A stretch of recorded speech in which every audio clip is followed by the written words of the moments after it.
Hey homeschoolers, welcome to the Homeschool Sanity Show. My name is Dr. Melanie Wilson. I'm a Christian psychologist turned homeschooling mother of 6. I am here to help you achieve happier, healthier homeschooling. Today's topic is powerful ways to overcome anger. I am looking forward to chatting with you about this important topic, but first I want to share with you the teaching tip of the week. The teaching tip of the week is to use board games in your homeschooling. I think that is a particularly important thing to do as the school year winds down for many of us. And it's a great way to keep the learning going during the summer months, especially on those rainy days.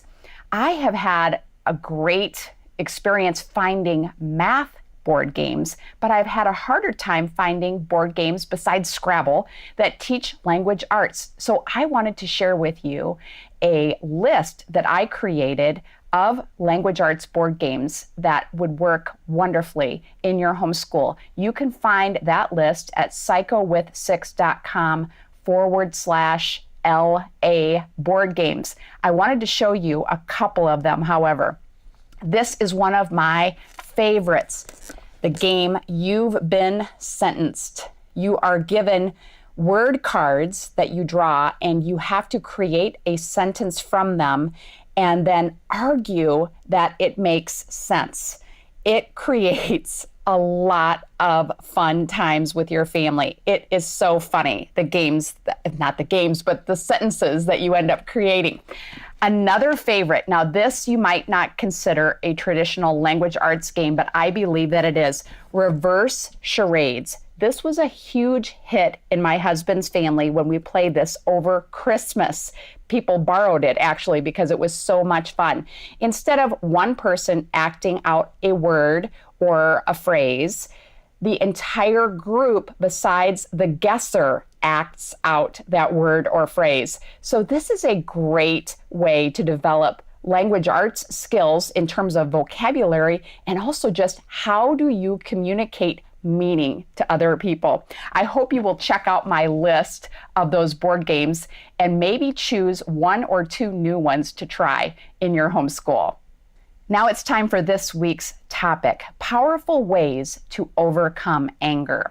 I share 6 powerful ways to overcome anger on the podcast this week, but I want to begin with what I think is probably the most important, and that is self-care. If we aren't getting enough sleep, if we aren't getting adequate exercise, especially if we aren't getting time alone, we're going to have a problem with anger if we're prone to it. And remember that anger isn't just yelling and blowing up. Anger can also be passive aggressive and being unwilling to talk to other people when we're angry. We don't want to have those unhealthy expressions of anger, so we have to take care of ourselves. On the podcast, I talk about how we can safely get away from the kids or a situation that makes us angry. The second tip that I want to give you today is to sign a kindness contract. What does that mean? You agree with members of your family about what is and is not acceptable when someone is angry. And you all sign it. And we talk about, as a family, these are the kinds of things that are unacceptable to me, that are upsetting to me, that you say or do.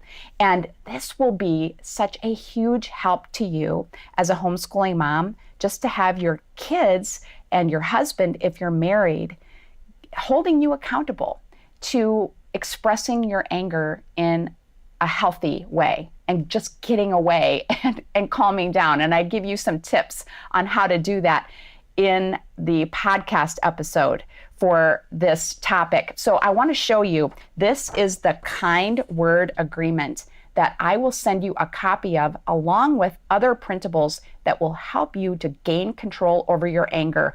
All you have to do is text me at 44222 the phrase ANGERHELP. And when you send me your email address, that will end up right into your inbox. Listen to all 6 of the powerful ways that you can overcome anger at the podcast, which is at ultimateradioshow.com/overcome anger. I had to think about that for a minute. So overcome anger. Thank you so much for joining me for this episode of the Homeschool Sanity Show. I'll see you next week.